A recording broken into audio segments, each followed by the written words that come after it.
Iniciando aqui mais uma aula de microeconomia, ou continuação, né, digamos assim, da aula passada, que era, a gente já entrou em teoria do consumidor. A aula passada a gente falou sobre preferências e agora a gente vai falar sobre restrição orçamentária e também vamos falar um pouco sobre já utilidade e escolha, na verdade sobre a escolha do consumidor em si. A gente fala algo nessa aula, sim, mas faz um aprofundamento maior daí na próxima aula. Então, essa é a lógica das nossas aulas aqui. A gente está basicamente pegando o Pindic e o Vaio, né? Esses capítulos que estão aí, que são parte da nossa biografia, como a gente já sabe, e o que a gente vai falar na aula de hoje. E teoria do consumidor em si, né? São todos esses capítulos aí.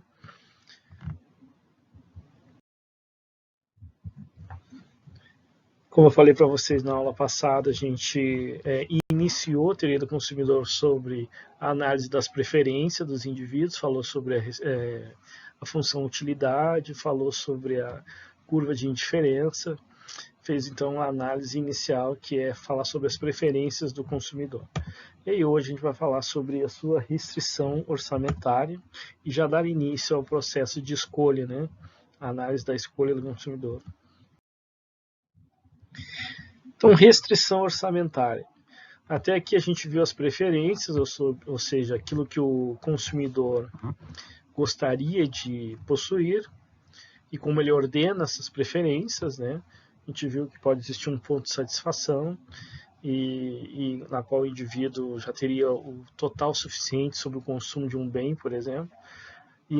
Só que a questão é que nem sempre ele chega nesse ponto de satisfação sem antes enfrentar a restrição orçamentária, que ou seja, as preferências é o que o consumidor gostaria de ter, mas a restrição orçamentária, como o próprio nome diz, é o quanto ele pode, né, ter, dada a possibilidade de pagar pelo bem.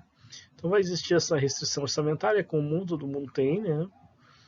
E então ele deve lidar com esse fato, né, digamos assim. Então, de um lado a gente viu o que se quer, e agora a gente vai falar nessa aula de hoje o que se pode, né, digamos assim. Então, o comportamento do consumidor não é determinado apenas por suas preferências, mas também por sua restrição. A restrição orçamentária também limita a capacidade do indivíduo de consumir, tendo em vista os preços e ele deve pagar por diversas mercadorias, Então, a gente vai ver que existe um preço na qual você vai pagar e existe uma renda na qual você pode pagar. E a gente chama isso, dentro da análise, de linha orçamentária. Vocês já vão ver por quê, porque na verdade ela é uma reta, e nesse caso é uma reta mesmo, né? Que representa a possibilidade de pagamento pelos bens, dado seu nível de preço, e dado uma renda que a gente vai considerar fixa pelo consumidor.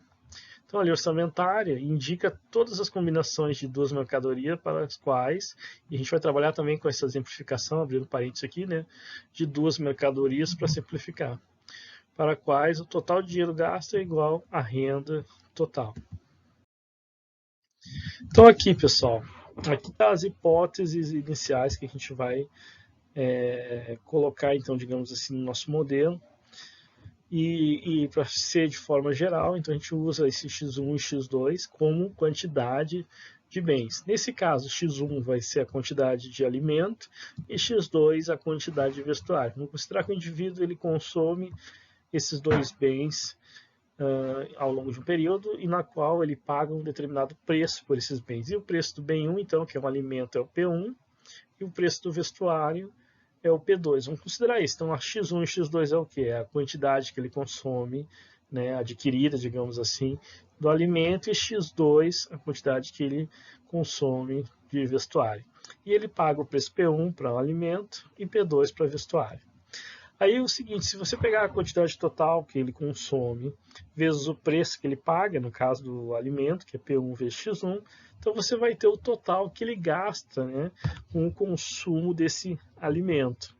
Da mesma forma, P2 vezes X2, ou seja, o preço do bem vezes a quantidade de bem que eu consumo, vai me dizer o quanto que eu estou pagando, então, né, por esse bem. Nesse caso, o X2 é a quantidade que eu pago, né, pelo vestuário, P2 vezes X2. Então, tranquilo, é isso aí. P1 vezes X1 é o gasto com alimento, P2 vezes X2 é o gasto com vestuário. Se eu somar ambos, pessoal, eu vou ter o total que eu gasto com todos esses bens, né? X1 e X2. Então, se eu somar o total de gasto com bem P1X1 mais o total de gasto com P2X2, eu tenho que, na nossa hipótese aqui, considerar que é o que eu tenho de renda para gastar. Vamos supor que só esses bens que são gastos pelo indivíduo, para simplificar a nossa análise, e o total, então, dos gastos necessariamente tem que ser igual ao total da renda, tá? Não vamos considerar questões intertemporais, aqui vai ser bem simples. O que eu quero dizer com isso é que o indivíduo não poupa, não, vamos considerar que ele não poupa. Poupar seria um consumo futuro, né? Na qual ele não está consumindo hoje para deixar para consumir no momento futuro. Poupança é isso, né? Pode ser vista como investimento, ou seja, ele ganha com um juros, poupar. Isso nada vai entrar na nossa análise. A gente considera que é estático, no sentido de que o que se ganha é o que se consome, e vamos assumir isso como uma hipótese. Pode ser até que ali dentro, se quiser tornar essa hipótese mais realista, já está a questão do intertemporal, né? Ou seja, o que você pretende comprar ao longo do tempo, poupando, ou até mesmo se endividando, trazendo consumo futuro para o presente, pagando juros por isso, né? Isso é um endividamento. Então são questões intertemporais que a gente vai desconsiderar, mas que no final das contas pode estar presente se você tiver uma imaginação um pouco mais ampla, né, de que o intertemporal está dentro dessa análise estática. Ou seja, no final, tudo isso é igual à renda que você tem. Legal?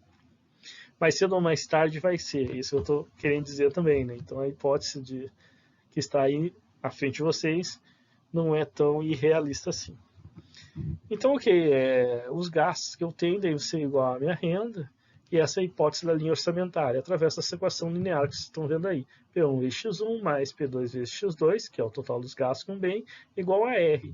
R vai ser, então, a nossa renda, né? A renda do indivíduo. Legal? Então, R representa a renda. Ok, agora vamos fazer um exemplo numérico através de um quadro aqui, para ficar um pouco mais fixo essa ideia para vocês, para quem não entendeu ainda. Por exemplo, lembra que a gente falou sobre cestas de bens? Pois é, aqui vamos falar novamente de cestas de bens. O A é uma cesta de bem, o ponto A ali, por exemplo. Só que, claro, no ponto A, em particular, vai ter um bem só sendo consumido. Por exemplo, alimento, o indivíduo nessa cesta não consome nada, ele consome 0. Mas vestuário, ele consome 40 unidades. Aí 40 vezes 2, que é o preço do bem, né, vai dar 80. 80 reais é o gasto total, a despesa total dele. E aqui, por definição, vamos considerar que 80 reais seja o quanto esse indivíduo recebe. É só uma hipótese, pessoal. Claro que esses valores estão tudo defasados, 80 reais não é nada hoje em dia. Mas aí, por hipótese, eu vou considerar isso para o entendimento. E o B também é uma outra cesta, uma outra opção de gasto desses 80 reais, vamos supor, onde eu tenho 20 unidades, então, do alimento, que custa R$1 cada um, o preço, né? Então a gente tem 20 reais gasto com alimento, e 30 unidades de vestuário, onde custa 2 cada um, eu tenho 60 reais gasto. A soma dos dois necessariamente dá 80, e vocês podem ver que para D, para E e para G vai estar o mesmo processo acontecendo. São combinações que no final geram o total de gasto igual à renda, que é 80 reais. A última, que vocês podem ver, também é uma solução de Cantor, a gente vai falar sobre isso hoje, o que é uma solução de Cantor, mas onde só um dos bens, no caso o alimento, é consumido, 80 unidades, o total da renda é gasta nele, que dá 80 reais. Bacana? Legal. Então tem aí a cesta A, B, D, E e G, que representam essas cestas de consumo que o indivíduo pode obter, então, com a renda de 80 reais. Tá legal? Bacana? Bom, a gente pode fazer, então, uma análise gráfica disso, né, colocando todos aqueles pontos aqui, A, B, C, E e G. Legal? Se a gente ligar todos esses pontos, pode ver que é uma reta, né? E essa reta é a nossa restrição orçamentária, ou também chamada de linha do orçamento. Dependendo da biografia que você pegar, não é muito difícil de notar que estão falando a mesma coisa. Então, a nossa restrição orçamentária, linha do orçamento, ou reta orçamentária, ela representa o orçamento de indivíduo, ou seja, o quanto ele pode gastar e as combinações que ele pode comprar dados os preços dos bens. Nesse caso aqui, vestuário e alimento. Vocês podem notar que o ponto A, pessoal, ele gasta somente com vestuário, e o ponto G, ele gasta somente com alimentos. São os casos extremos, né? São os interceptos ali. Bom, quando você gasta somente com bem, é fácil de fazer esse cálculo. Você pega a renda e divide pelo preço do bem. Aí vai te dar a quantidade que você consegue comprar com aquela renda daquele bem. No caso do vestuário, se eu pegar R$80 e dividir por R$2, que é o preço do vestuário, eu vou ter 40 unidades, que é o total que eu posso, com aquela renda, comprar de vestuário. Da mesma forma, lá embaixo, no Intercept, né, eu tenho que R$80 dividido por R$1, que é o preço do alimento, tenho 80 unidades possíveis de comprar no ponto G ali, né? E aí os outros pontos intermediários, B, D e E, são combinações possíveis também de se gastar os R$80 entre vestuário e alimento, de forma que eu gasto o total desses R$80. E claro que entre esses pontos existem outros infinitos pontos que também podem levar a uma combinação de gastos, né? E de forma linear, então a restrição está aí. Ele é o valor fixo, por isso que a gente tem esse ponto linear, né? É R$80, e aí todas as combinações possíveis entre x1 e x2, dado seu preço, estão aí estabelecidas nessa reta. Essa é a ideia, então, da restrição orçamentária. Temos uma representação, então, dela através do gráfico, né? O que vai facilitar a nossa análise. Onde a gente quer chegar com isso, digamos assim. Né? A restrição orçamentária, como eu falei para vocês, é aquilo que limita, né, a possibilidade do consumidor ter tudo o que ele quer. Pode ser que ele tenha algumas coisas, outras não. Isso vai depender da restrição, ou seja, até onde ele alcança com a sua renda a possibilidade de comprar os bens. Essa é a ideia. Bom, a gente pegar a inclinação da reta orçamentária é tranquilo de fazer, né? A gente é um cálculo simples. E a gente pode notar que essa variação de x2 sobre x1, né, que dá a nossa inclinação dessa reta, ela é igual a 1/2 nesse caso aqui, mas ela também é igual à razão entre os preços. Normalmente eu faço isso no gráfico, no quadro, né? Mas aqui a gente não tem essa opção, infelizmente. Mas se você pegar P1x2 mais P2x2 igual a R, você consegue definir a inclinação, né, de x1 em relação a x2. Né? Você isola, então, x1 em relação a x2, e aí você consegue ver que o coeficiente angular entre eles, no caso, vai ser essa razão entre os preços P1 e P2. Como vocês podem ver, é decrescente, ou seja, claro que para ter mais roupa eu preciso abrir mão de vestuário e vice-versa, para ter mais vestuário eu preciso abrir mão de alimentos, de forma que é uma inclinação negativa, assim, parecida com a demanda, inclusive. E ela necessariamente vai crescer e decrescer numa razão constante. Essa razão constante é P1 sobre P2. Ok, pessoal?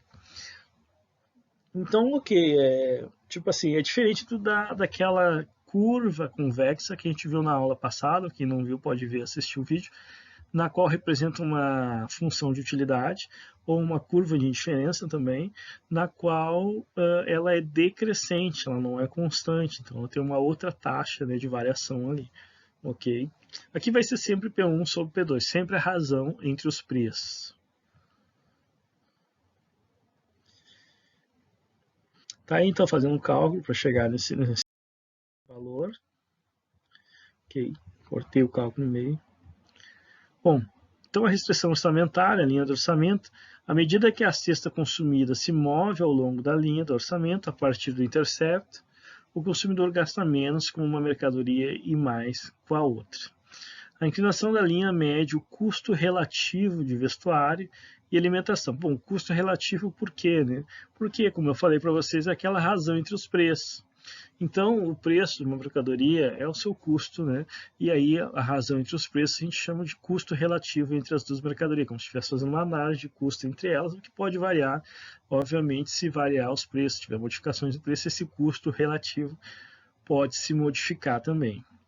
Então, a inclinação é igual à razão dos preços das duas mercadorias com sinal negativo. Claro, como foi para vocês, é uma a inclinação negativa, né, a razão ali entre os preços, ela relaciona essa taxa de mudança, digamos assim, entre mais vestuário e menos alimento, ou mais alimento e menos vestuário, e é isso que a gente viu anteriormente.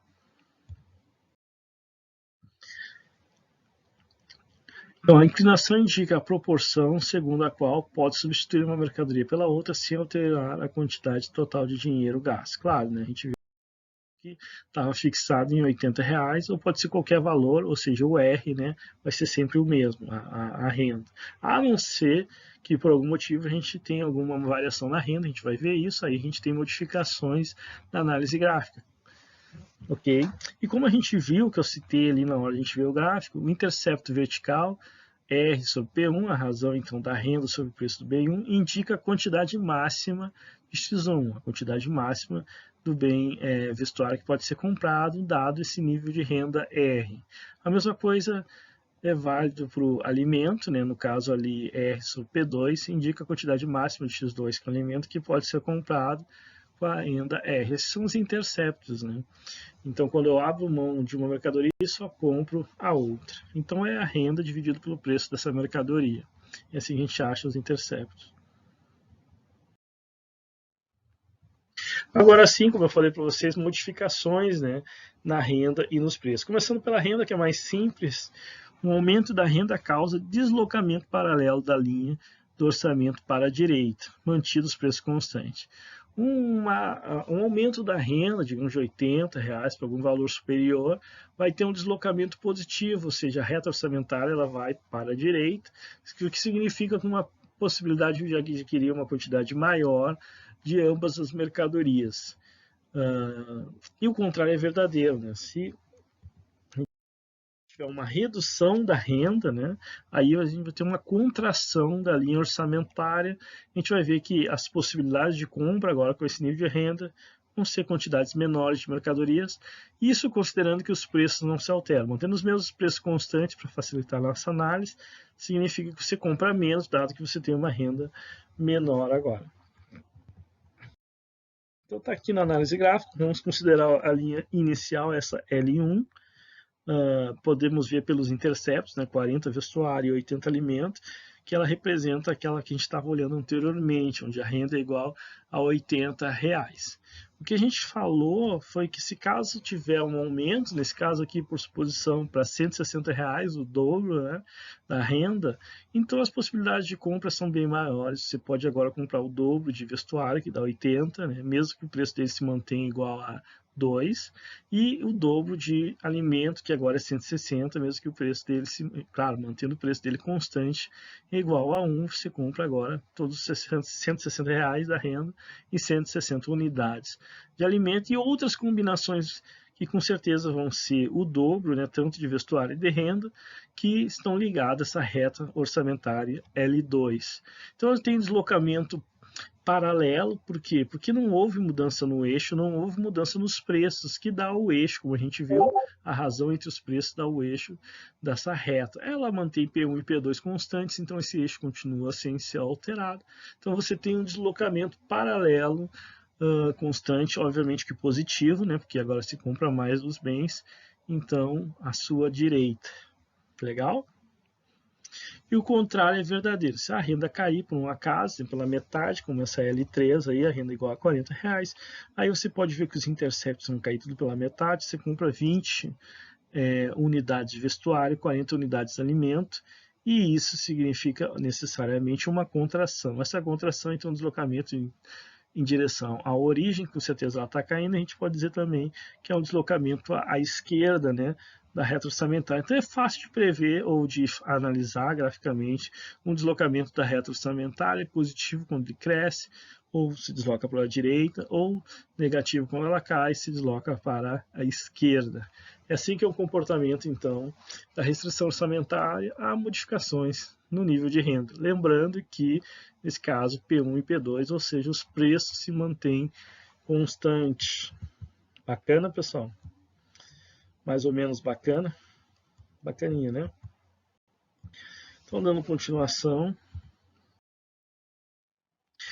Vamos considerar também os efeitos das modificações da renda dos preços, mas agora em relação aos preços em si.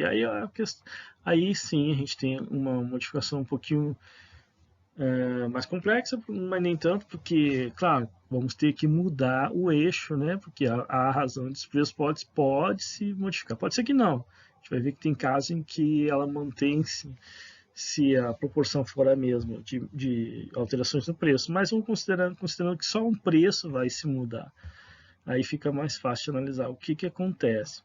Se o preço de uma mercadoria aumenta, a linha de orçamento sofre uma rotação para a esquerda em torno do intercepto da outra mercadoria.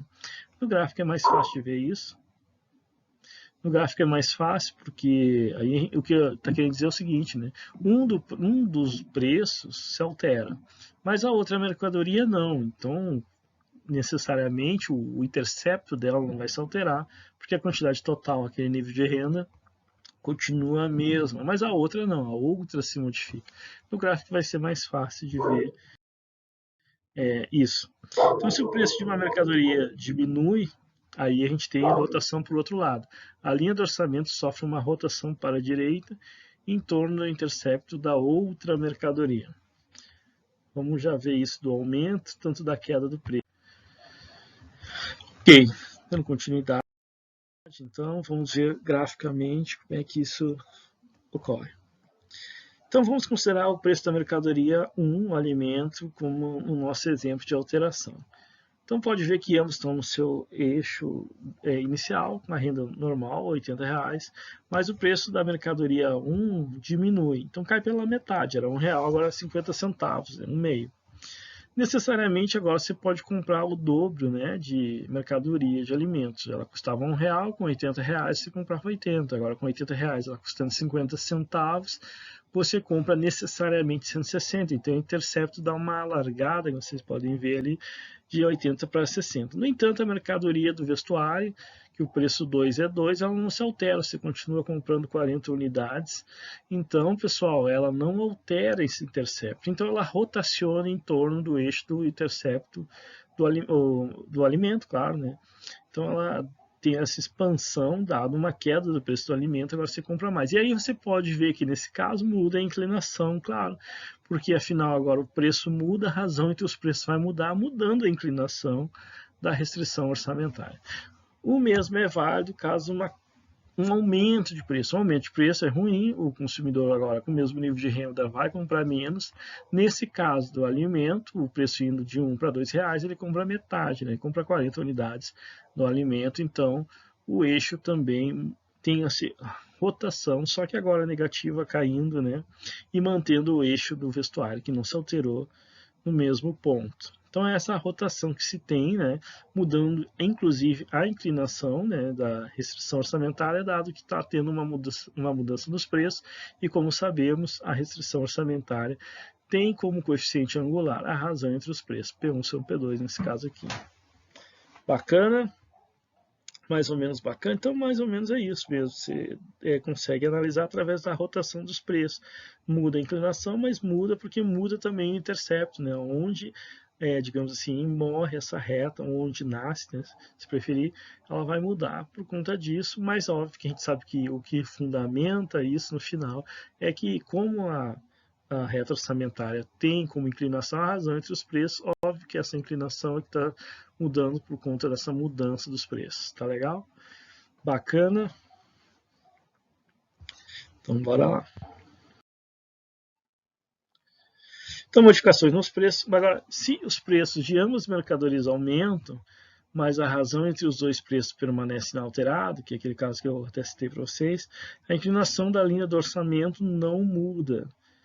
Por quê? Bom, porque se ambos os preços crescem na mesma proporção, por exemplo, cada preço cresceu 10% a mais, bom, então, na verdade, pessoal, a inclinação, claro que a restrição orçamentária ela vai cair, né? Porque agora você tem um poder de compra menor, então isso puxa a restrição orçamentária. Mas a inclinação não se altera porque a proporção é a mesma, então não muda a inclinação, essa é a questão. Então tem como se fosse uma queda de renda só, né? Porque não houve modificações digamos assim, na inclinação em cima, na razão entre os preços, dado que eles tiveram a mesma taxa de mudança, cortam pela outra, mantém constante. Então é isso aí. Entretanto, a linha do orçamento sofreu um deslocamento paralelo para a esquerda, mesmo que não ocorra modificações na inclinação. Se os preços de ambas as mercadorias diminuem, aí é a mesma coisa, aí ele vai aumentar o poder de compra, ela vai expandir a renda, mas a razão entre os dois preços permanece inalterada, a inclinação da linha do orçamento não muda, a inclinação não muda e necessariamente a linha do orçamento sofrerá um deslocamento agora para a direita, porque agora se compra mais, dada essa queda de preço. Então, é como se fosse um aumento da renda, como no caso anterior, como se fosse uma queda da renda, e é como se fosse um aumento da renda, sem alterar os preços, porque na verdade, no final das contas, os preços estão se modificando na mesma taxa. Isso te dá um poder de compra menor agora, né? Você está comprando menos, nesse caso aqui, nesse caso anterior, né? Se aumentasse os preços. Nesse caso aqui, que tem uma queda de preço, vamos supor que os dois preços caem pela metade, então você agora consegue comprar o dobro de ambas as mercadorias. A expansão da renda é como se tivesse um ganho da renda, né? Um ganho real da renda. A renda nominal não mudou nada, né? A real é que está tendo uma expansão, e isso é interessante, né? Vocês já pegarem essa ideia do real para o nominal. Isso vai ser importante lá em macroeconomia, tanto a keynesiana, monetarista, e essa galera toda, você entender bem essa questão do real e do nominal. Mas aqui, claro, na microeconomia, o que mais importa para nós é o real, ou seja, aquilo tem o poder de compra em si. O nominal, claro, a gente cita aqui os R$80, R$160, só mais como um exemplo numérico mesmo. A nossa análise vai estar sempre vinculada às questões do poder de compra real. Bacana? Legal?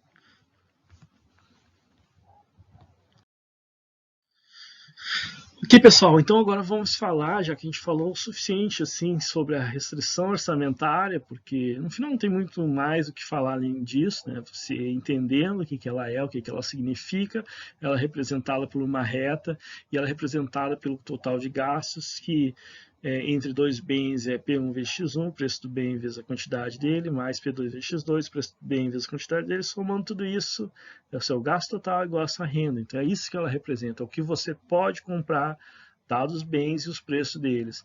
E ela é uma reta normalmente fixa, ou melhor, com uma inclinação fixa, né, ao longo de todo o seu trajeto, sempre sendo a razão entre os preços, né. Bacana, sabendo disso, você sabe praticamente tudo sobre a restrição orçamentária. Agora, sabendo sobre as preferências, que é o que a gente viu na aula passada, representando pela função utilidade, e na qual o indivíduo ele pode ordenar suas preferências através daquilo que ele gosta mais, aquilo que ele gosta menos, e a combinação entre elas, de forma ele saber o que ele é indiferente, o que ele não gosta, e o que ele dá uma maior preferência estrita. Aí, sabendo disso, mas agora sabendo também sobre a restrição orçamentária, então a gente chega naquilo que é o processo de escolha do consumidor, né? Ou seja, a união dessas duas funções, né? Restrição orçamentária, função de utilidade, ele vai ter que tomar uma escolha, aquilo que ele quer e aquilo que ele pode. Dentre isso, qual vai ser a sua escolha? Bom, então no final de tudo isso, a gente começa agora a análise, faz uma análise gráfica hoje, e na próxima aula a gente aí sim vai fazer algum cálculo, claro, a gente tem um cálculo de como chegar lá naquele ponto, se for um ponto, ou se for um conjunto de pontos. Normalmente aqui na graduação é um ponto, né? No mestrado e é um conjunto de pontos. Mas a ideia é que vamos fazer análise gráfica então hoje, né? E aí na próxima aula a gente faz uns cálculos, já faz uns exercícios sobre como encontrar isso aí, tá legal? Os consumidores escolhem uma combinação de mercadorias que maximiza, e esse é o ponto-chave, sua satisfação. Então, a gente tem aqui como uma hipótese fundamental que os consumidores e os indivíduos em si são maximizadores de satisfação, buscam naquilo que compram e tudo mais, é o que lhe dá maior retorno em termos de prazer, senão não compraria, né? Essa é a ideia. Dado o orçamento limitado que dispõe, né? E dado, claro, essa possibilidade de pagamento pelos bens. Então, bora lá. Então, a cesta ótima de mercadoria deve satisfazer pelo menos duas condições, pessoal. Uma, ele deve estar situado sobre a linha do orçamento. Claro, né? Tudo que o indivíduo, como hipótese, a gente tomou, é que ele gasta a sua renda naquilo que ele pode pagar então igual a sua renda, os seus gastos é igual a sua renda. Mesmo que isso seja futuro ou um presente que você está adiantando, né, fazendo endividamento para ter o consumo presente e pagando futuramente, tudo isso já está na nossa hipótese, né, mas só para lembrar.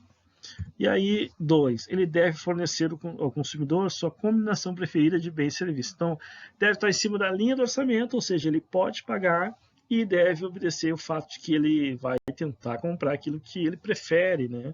A não ser que tenha algum outro impedimento, a priori, se ele é livre para escolher, ele vai buscar aquilo que ele gosta mais, que ele prefere. Tá ok? Bom, dito isso, vamos então para o resto da análise. Lembre-se que a inclinação da curva de indiferença é dada por... isso é fundamental, né? A curva de indiferença a gente viu na aula passada, que ela é a taxa marginal de substituição. Pega lá a função utilidade, né, que ela converte e tudo, e faz uma análise simples. Se for uma análise pontual, assim, claro que a gente pode usar o cálculo diferencial, mas nesse caso, para simplificar, a gente usa também o cálculo discreto, a variação de x2 sobre a variação de x1.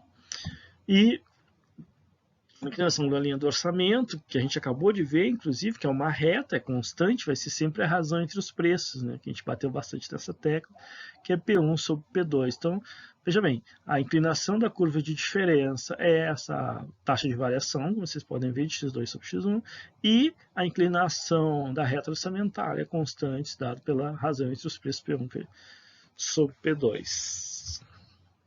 Bom, dito isso, podemos chegar lá então aonde a gente pode maximizar a utilidade do indivíduo.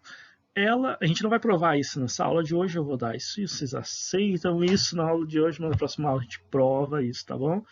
É onde ocorre, e a gente vai até fazer uma prova mais gráfica, né? Não uma prova matemática, assim. Uma prova matemática a gente faz na próxima aula, porque daí a gente aproveita e faz exercício, eu acho que é didaticamente melhor. Mas aqui vamos, pelo menos, reforçar, tomem como verdade a priori.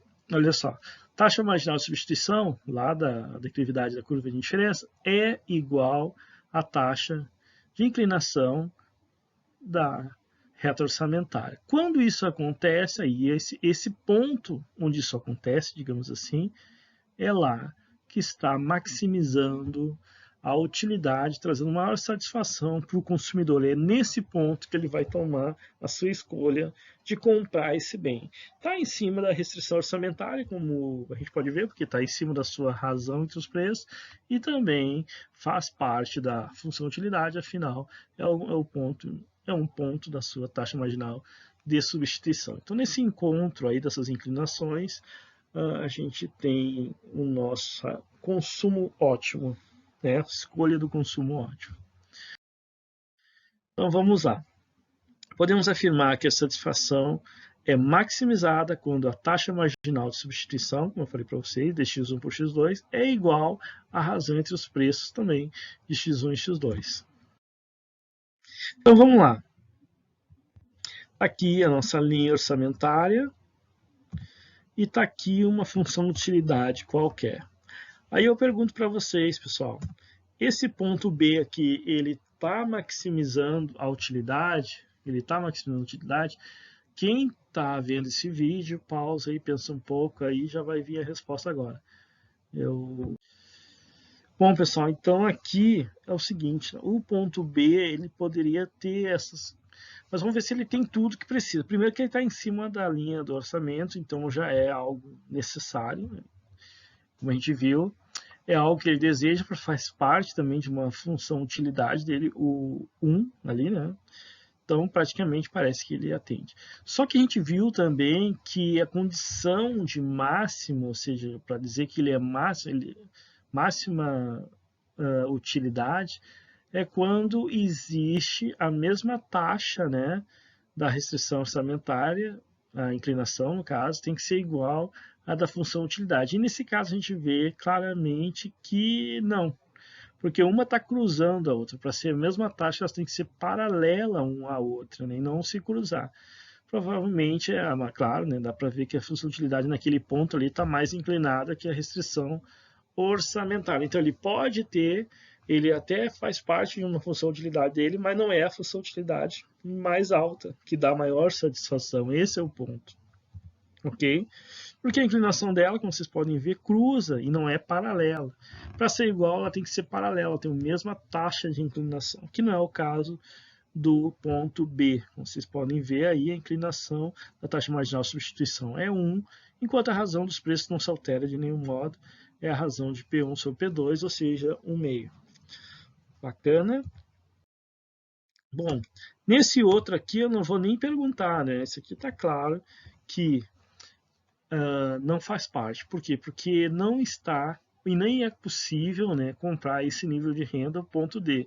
Claro que traz mais satisfação para o indivíduo, com certeza ele quer, ele deseja mais ponto D por ter uma preferência estrita em qualquer outra curva abaixo dela. Infelizmente, ele só não pode ter porque está além, inclusive, da sua restrição orçamentária. Então é tranquilo de ver que nesse caso também não é. Então, precisa ser em cima da reta orçamentária, mas precisa ter o mesmo nível de inclinação.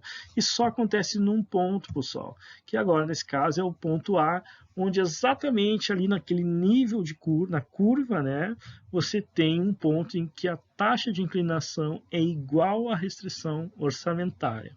Se fosse um pouquinho antes, ela seria maior, se fosse um pouquinho depois, ela seria menor. Mas naquele ponto que ela encosta na restrição orçamentária, aí sim você tem que as duas funções têm a mesma taxa de inclinação, tá legal?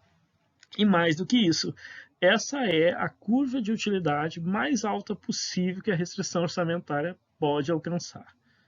Antes dela, a gente vai ver que está abaixo, é uma curva de utilidade que não está maximizando as preferências do consumidor, e acima dela, aí não é possível, claro que tem uma utilidade maior, mas não é possível alcançar com essa restrição orçamentária. Essa é a ideia. Então, o ponto A, pessoal, é o ponto da escolha do consumidor, onde ele maximiza, digamos assim, a sua satisfação, escolhendo, dada a sua renda e dado o preço dos bens, aqueles bens e aquela quantidade que mais lhe satisfaz.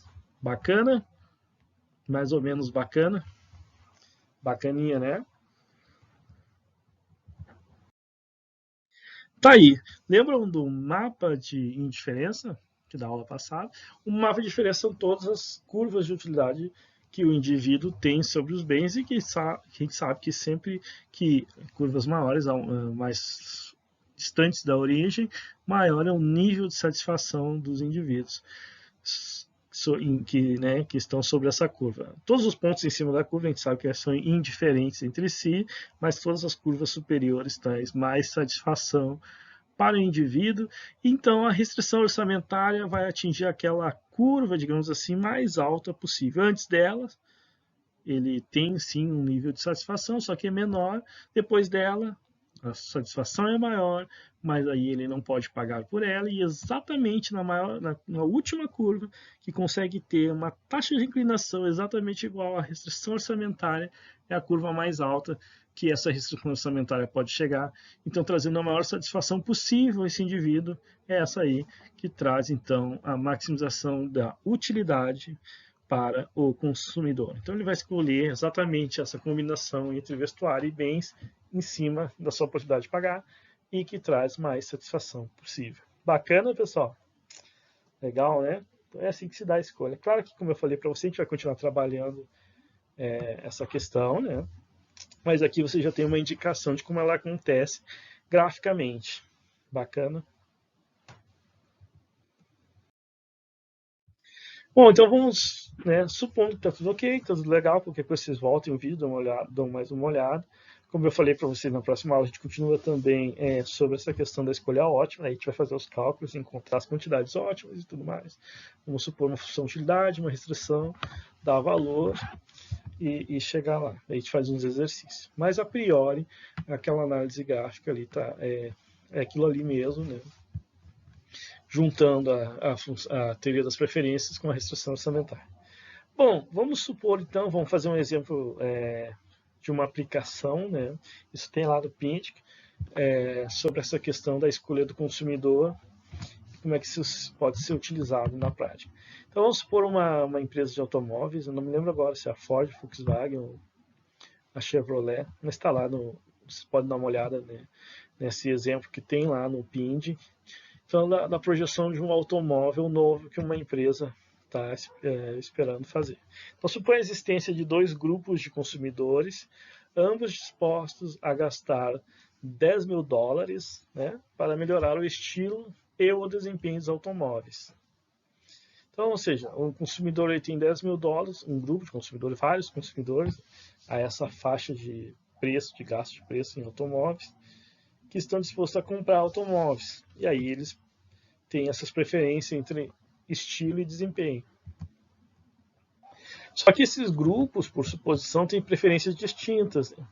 Ou seja, aqui nesse exemplo é como se algumas pessoas gostam, isso é claro, né? Mas algumas pessoas gostam mais de estilo do que desempenho, né? E outras gostam mais de desempenho do que estilo. Ou seja, tem pessoas que gostam de ter um carro bonito, mesmo que o motor não seja essa Coca-Cola toda, e outras pessoas não, preferem ter um carro que tem um bom motor, né? Mesmo que ele seja não tão bonito assim, digamos assim. A questão mais é do uso do carro do que se sentir bem com a aparência do carro. Então, vamos supor, e tem, isso é normal, vocês devem conhecer essas pessoas, né? Nós somos nós, essas pessoas somos nós. Pessoas que têm mais preferência para um estilo do que para outros. Então, a construtora, né, de automóveis tem interesse em conhecer mais ou menos qual é esse grupo na qual ela vai vender, qual é a predominância deles, para saber quantos carros ela faz para cada grupo. Essa é a ideia. Então aí tá, se o fabricante de automóveis for capaz de encontrar o ponto de tangência entre a curva de indiferença de determinado grupo e sua restrição orçamentária, ele poderá elaborar um plano de produção e marketing adequado, né, para cada caso. Então veja bem. Aqui, né, botando a preferência por estilo num eixo e o desempenho no outro, e supondo então uma restrição orçamentária de 10 mil dólares, tá ok? Então a ideia é que existe um grupo com esse nível de preferência, ou seja, gastaria 3 mil dólares em estilo e 7 mil dólares em desempenho.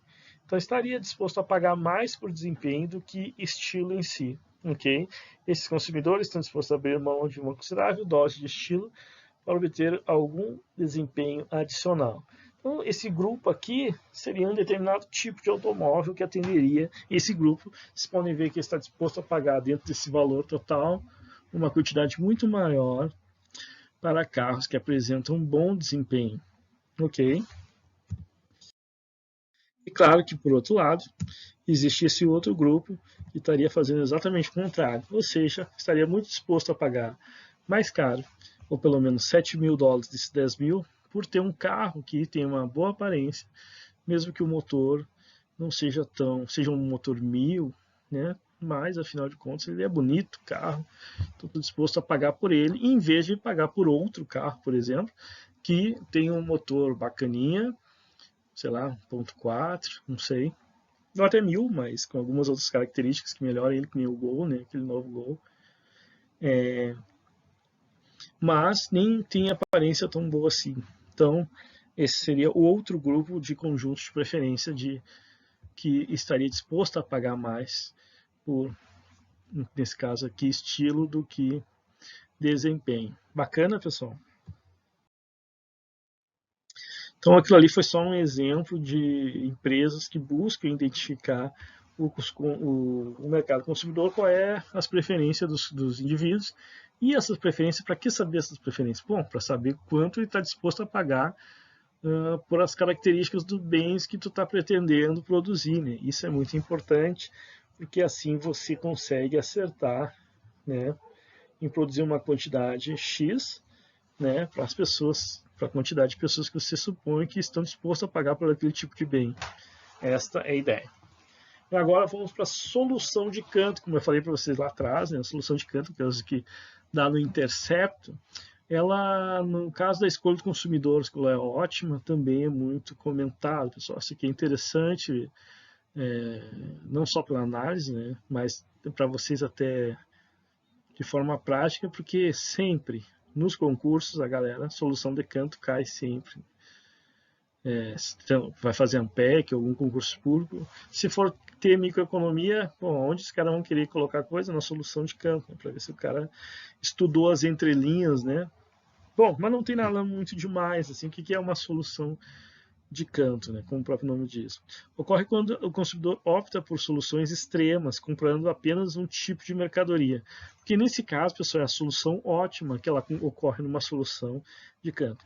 Isso ocorre, então, quando as curvas de diferença são tangentes ao eixo horizontal ou ao eixo vertical.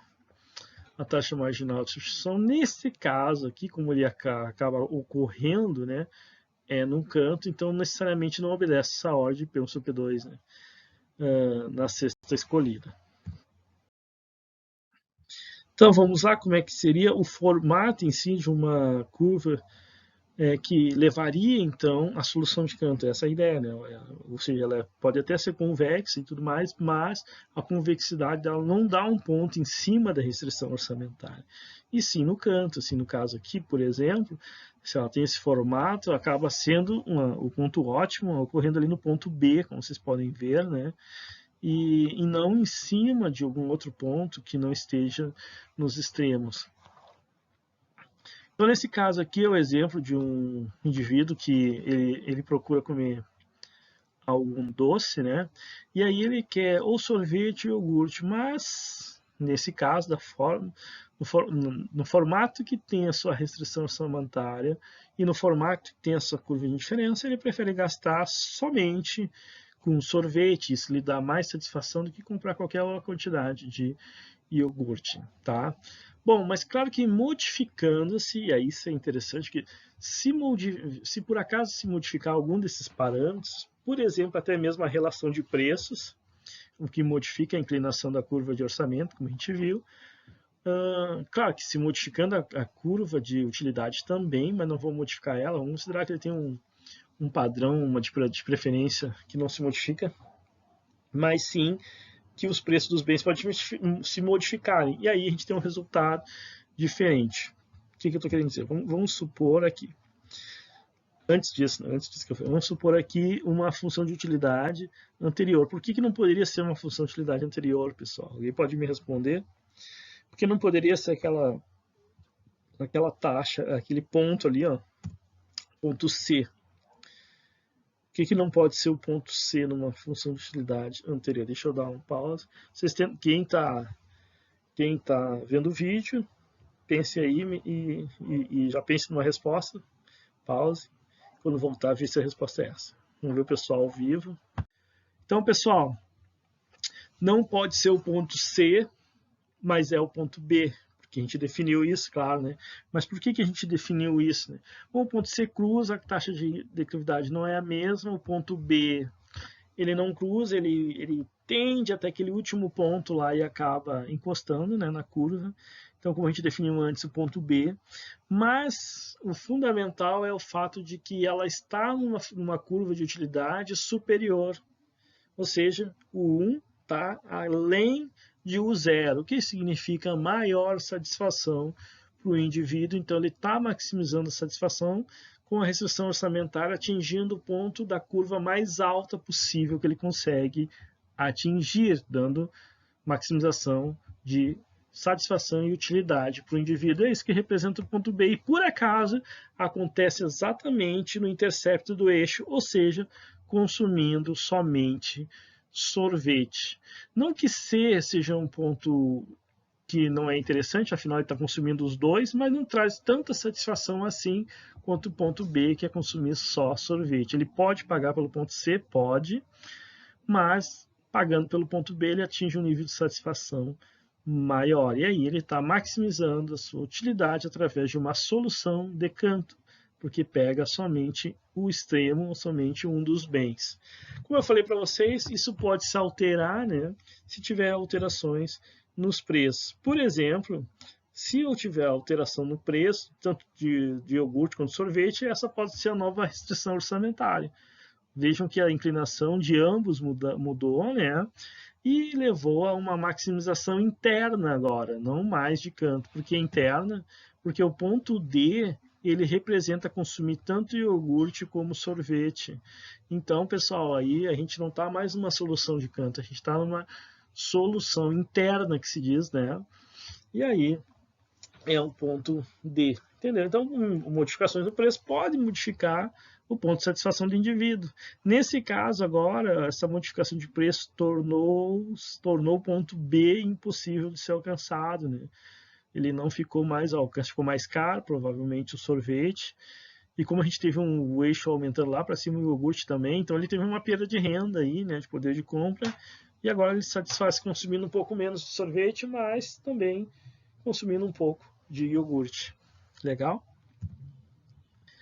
E também pode se modificar, pode expandir a renda até para outro ponto, inclusive de canto. Olha lá, ele modificou de tal forma que agora ele tem uma nova solução, que ele compra mais sorvete ainda e não compra iogurte, ou seja, uma outra solução que ocorre exatamente atingindo o ponto de satisfação mais alto, que ocorre novamente numa solução de canto, que seria esse ponto E aí como exemplo. Entenderam, pessoal? Essa ideia de solução de canto, né? Ok? A solução de canto, né, no ponto B, no caso, a taxa marginal de substituição de sorvete por iogurte é maior que a inclinação da linha do orçamento. Isso significa que o consumidor estaria disposto a abrir mão de mais iogurte em troca de um pouco de sorvete, se possível. Mas não há mais iogurte que possa ser trocado. Então ele foi ao máximo e consumiu todo o sorvete sem precisar consumir mais nada de iogurte. Tá aí, né? Tem uma desigualdade ali, essa ideia. Por isso que eu falei para vocês que esse é o caso, uma solução de canto, onde a igualdade não permanece, mas sim uma certa desigualdade. Quando ocorre uma solução de canto, a taxa marginal de substituição do consumidor não se iguala necessariamente à razão entre os preços. Bacana? Então, solução de canto, novamente, se a taxa marginal de substituição for, de fato, significativamente maior que a razão entre os preços, então uma pequena diminuição no preço de iogurte não altera a cesta de mercado do consumidor. Então, esse é o caso mais específico. Bom, a ideia agora, pessoal, é um outro exemplo, estilo aquele exemplo que a gente viu, só que agora um pouquinho mais elaborado e também retirado lá do PINDIC. Esse exemplo aqui é muito interessante porque ele bota algo a mais do que a gente está vendo. A gente está fazendo uma análise aqui, claro, da restrição orçamentária e tudo mais, e da escolha ótima do consumidor. E só que essa historinha é legal que ele coloca mais tempero, digamos assim, na nossa análise. Então, o Fundo de Poupança para a Educação Universitária, esse exemplo é totalmente baseado no modelo de sei lá, da economia americana, das famílias da economia americana, onde lá a renda real, por ser bem mais alta, né, as pessoas tendem e também pelas universidades privadas serem as que têm melhor nível, né, então as pessoas tendem a juntar dinheiro ao longo da vida para pagar a universidade do filho, né. E aí o que acontece nesse caso aqui? A gente tem um exemplo. Suponha-se que o pai de Sérgio tenha feito uma poupança para custear sua educação universitária. Então, os pais deles colocam como restrição que o dinheiro só pode ser gasto com educação. Olha, tem uma poupança para ti lá, mas não é para gastar em outras coisas. Por mais que ele talvez gostaria de gastar com outras coisas que podem considerar útil para ele, mas nesse caso os pais colocam restrição, gastar somente com a universidade. Se parte do dinheiro, então, como eu falei para vocês, pudesse ser usado em aquisição de outras mercadorias, sua cesta de consumo preferida seria outra, seria da escolha dele, do Sérgio. Então, pessoal, aqui temos já estava pontuar aí, né, com consumo antes da poupança, ou seja, o consumo sendo dentro da renda que ele possui, independente da poupança dos pais. Aí seria essa, né, a renda dele. E aí o consumo dele é esse ponto A, ele tem liberdade de tomar as decisões, ele vai tentar maximizar comprando aquilo que ele deseja com o melhor preço possível, dando a maior satisfação possível. Legal? Tá aí então o ponto A, onde o Sérgio está maximizando a sua utilidade numa boa. Mas tem a poupança lá universitária dos pais, que a gente vai considerar como um acréscimo da renda, né, desse indivíduo, nessa magnitude desse ponto, dessa linha azul fraca. Ok, só que tem uma nova restrição, né? A restrição tem uma restrição que é o fato de que o consumo deve ser dedicado totalmente à questão da educação. Vocês podem ver no eixo horizontal está a educação e no eixo vertical todos os demais consumos, né, que o indivíduo pode ter. Então, neste caso aqui, com essa restrição, a gente tem que a função utilidade que vai ser atingida, dada essa restrição dos pais, vai ser essa U2, aonde ele gasta somente com educação esse acréscimo total a mais de renda, que é o ponto B ali. Então ele não gasta mais com outro consumo, ele não sobe, né, o eixo vertical, ele só avança em cima do eixo horizontal, ou seja, ele só gasta com educação, e aí seria esse ponto B.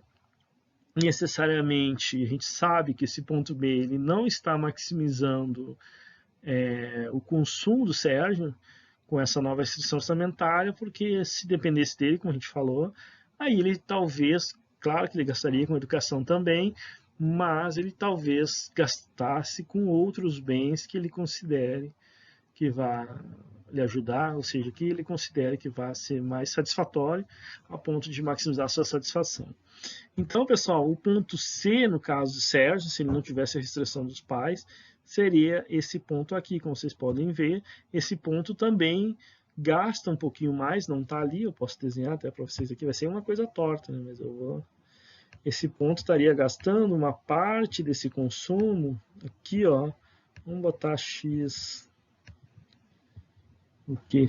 Sei lá. X2, X, colocar só X aqui. Ele estaria uma parte desse consumo sendo consumido em outros bens, né, que não só. E podem ver também que nesse caso, lá embaixo na educação, ele também teria o seu consumo. Aí sim eu teria que botar X1, sei lá. E ele teria.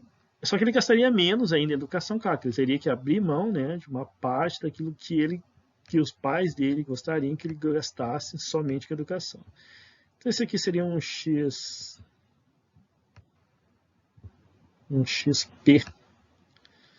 Por quê? Um X do consumo e educação dos pais. Ó, você consome toda a renda extra que é poupada por nós para a educação. E se caso desse liberdade, não, aqui está aqui a renda da sua universidade, é com você, você toma a liberdade de gastar ela com educação quanto você imagina que deva gastar, e se precisar, consome outras coisas, é sua renda. Aí ele consumia aquele XI lá, não é um XI, faz de conta que é um XI ali, aquele outro lá, onde ele consome também parte da renda em outro consumo. Aí estaria maximizando em C, ou estaria, no caso, no ponto B ele não está maximizando porque há uma restrição a mais, né? Uma restrição na qual os pais eles consideram que só pode ser gasto em educação aquela renda a mais ali. Legal, pessoal? Bacana? Entendido? Entendido até aqui? Supondo que sim. Supondo que sim, vamos... Bom, acho que praticamente é isso, né? Um resumo da aula, né, só para pegar os pontos. As pessoas, então, se comportam de modo racional, na tentativa de maximizar o grau de satisfação que podem obter por meio da aquisição de uma combinação particular de bens e serviços. Então, a gente considera que as pessoas são racionais.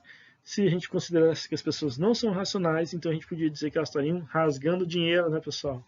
Afinal, se o cara é louco, o cara rasga dinheiro. Aqui é basicamente isso mesmo. Aqui. A escolha do consumidor depende dos itens que relacionam as preferências do consumidor à linha do orçamento. Bacana. Então, claro, né, a combinação das duas coisas, onde ele vai tomar a escolha dele, como a gente viu. Os consumidores fazem suas escolhas por meio de comparação de cestas de mercado ou pacotes de mercadorias, como a gente viu também que aqueles pontos, na verdade, X1 e X2, não precisa ser necessariamente roupa e vestuário, mas um conjunto de roupa, um conjunto de vestuário, conjunto de alimentos, né? Ou seja, uma cesta, né? Que representa um conjunto de bens, assim, necessariamente. As curvas de indiferença possuem inclinação para baixo e jamais se interceptam, isso a gente viu na aula passada. As preferências do consumidor podem ser completamente descritas por um mapa de indiferença, que são todas as preferências dele, como a gente viu, né? Da origem em diante, vai aumentando então o nível de satisfação dos indivíduos por umas curvas com níveis cada vez maiores. A taxa marginal de substituição de x1 por x2 corresponde a maior quantidade de x2 a qual uma pessoa dispõe, é renunciar para que possa obter uma unidade adicional de x1. Isso a gente já viu também, a gente só está retomando aqui os pontos. As linhas do orçamento representam todas as combinações de mercadorias com as quais os consumidores gastariam, toda a sua renda. Claro, a reta orçamentária é isso que a gente viu. Representa isso. Os consumidores maximizam suas satisfações levando em consideração a restrição orçamentária. Exatamente isso, né? Atingindo a curva de utilidade mais alta. A teoria da preferência revelada mostra como as escolhas feitas pelos consumidores, quando ocorrem variações de preço de renda, podem ser utilizadas para determinar suas preferências. Nesse caso aqui, seria pegar o mundo real e tentar trazer o mundo real para a nossa análise. Ou seja, se a gente tem ideia de como as pessoas realmente estão tomando suas preferências no mundo real, a gente lá pergunta para ela, faz uma pesquisa de campo, de perguntar o quanto que elas estão dispostas a pagar por um determinado bem, e a gente tirar então uma média, digamos, disso, aí a gente sabe quanto ela está disposta a pagar e quantos bens mais ou menos ela compraria, e aí a gente poderia construir, sim, dado uma preferência revelada, ou seja, as pessoas realmente disserem que elas estão dispostas a pagar por um bem, a gente encontrar a curva das preferências no mundo real, né? Ok? Esse é o fim da aula. Então, assim, pelo menos da aula gravado, né? Vai até aqui, ok? E a próxima aula, como eu falei para vocês, a gente vai tomar essa questão do continuar, né, da escolha do consumidor, só que a gente vai fazer os cálculos, né, de encontrar o consumo ótimo, as quantidades que maximizam o consumo do indivíduo. Então, até a próxima aula.